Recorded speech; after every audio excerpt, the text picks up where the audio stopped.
Congratulations, Stuart. I imagine that feels like quite a big point, doesn't it? Yeah, it does actually. It was always going to be a hard game against a good opposition.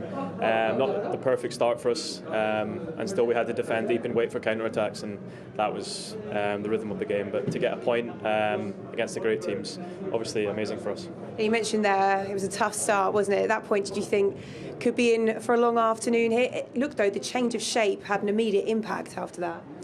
Yeah, we changed the shape quite quickly. And we did sit a little bit deeper to limit their chances.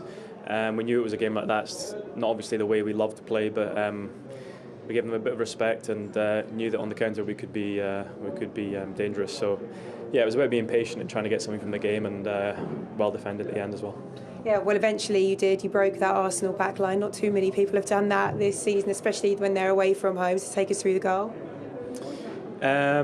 I think it was a break down the right, and Moyes done really well to cut inside, and I think we had a few numbers up there, so it was a lovely little slip pass, and just tried to take it away from the keeper. So very happy with that first goal of the season. So 1-0 to the Arsenal. We've heard that a few times down the years. You were talking before the game, Les, about how confident this team were, and goals are coming from all sorts of places and all sorts of different scorers as well now. Yeah, real good start from Arsenal. Got on the front foot just as we expected, really, and we thought the chances would come thick and fast. Saka does really well. Runs away, ball comes in, little back heel, and White gets on his way. And first of all, I thought he picked him out. It's a great finish from Xhaka, but I thought he picked him out. He doesn't. I think he playing against a back three, you just say put it into an area. Lianco has got to do better than Martinelli, Les? I think so. He sees him all the way, Jay, and goes towards the goal rather than taking the player. And all of a sudden, the ball's in the back of the net. Great finish from Xhaka. It's emphatic finish, isn't it? On his wrong foot, on his wrong foot. If he's got a wrong foot, because it don't look like, from here looking at that, doesn't look like he's got a wrong foot. Just half volley, goalkeeper, no chance. 2 goals in a week with his right foot, very impressive. But they've been good again, haven't they, Jamie? They've been very good, but the positions that Xhaka and Odegaard are taking up have caused Southampton so many problems. It's reminiscent of what Pep does when he had David Silva and De Bruyne, and that's definitely a tactical situation they found themselves in so many different times. You see Odegaard, the positions there. You can see Xhaka picking up brilliant positions. This is him early in the game. This is before 1-0, so he's getting a side to his left foot. Again, the positions they're getting up. Men joining, lots of different pace. There's Xhaka playing to Odegaard, your other midfield player.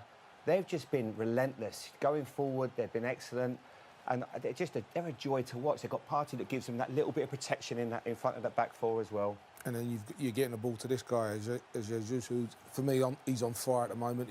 Ball's going into him, and he just looks like he's going to score in every game. Would you like him to be a bit more selfish here, perhaps, Les? Yeah, I was a little bit surprised that he didn't just sweep that onto his left foot, and maybe just thought it was a little bit tight. Sweep it onto his left foot and have a shot there. But great ball from Odegaard for him to get the volley. And Southampton finding the lead is pretty hard to the season. It's been for them under Marco Silva.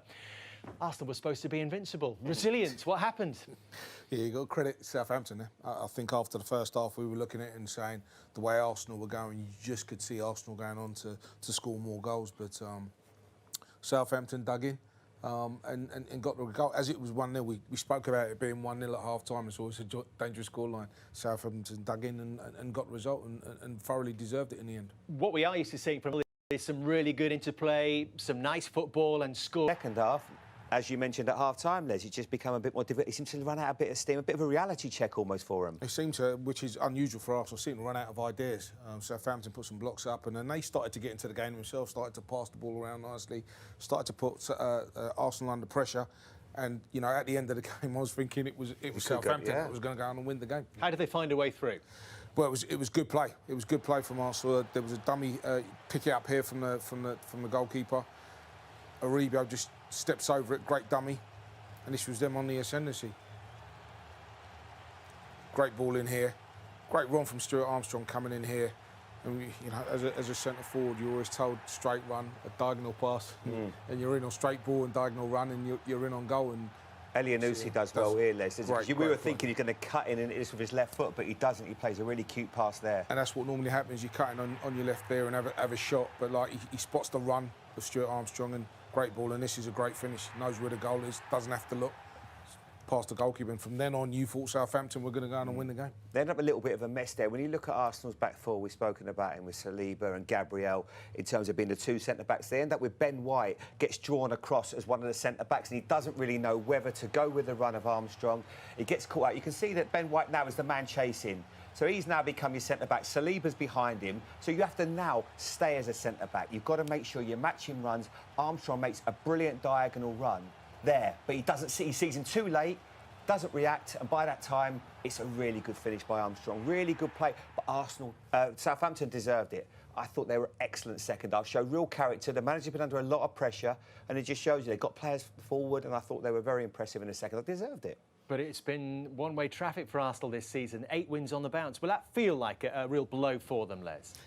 They will do, especially with the way they played in the first half, because they got the first goal, and I think we was all sitting there expecting Arsenal to go on and score 2, 3, 4 goals, and it looked like it could be that way. So this would have been a stumbling block for them, but I suppose they would have thought this was going to come at some stage. Maybe not against Southampton, but they regroup, and sometimes you have a. I think Southampton did it to them last year. You have a stadium that you go to that you're not quite comfortable in for whatever reason, but they would have gone there full of confidence, and unfortunately it's halted today. He might use it, Mikel Arteta. We've been in dressing before, Les, where everything's going so well, and that bump in the road comes, and Mikel Arteta might have seen this coming. They're a little bit lucky at Leeds.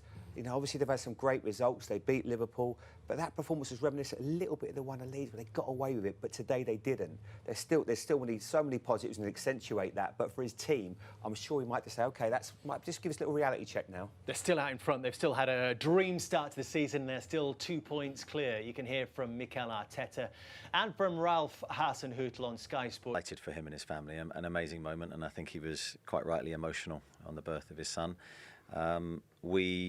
We didn't really discuss too much. I think I knew that if the baby arrived before the game, a good time with him to travel down, he would make the match. So he travelled down late last night and was with the team.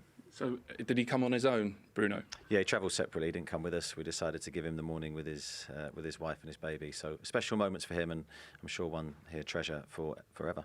Ben, how disappointed are you all with that, especially after the way you started the game? Yeah, obviously we started well, created loads of chances, should have scored more. What happened in the second half? Why did you not have the same level of control?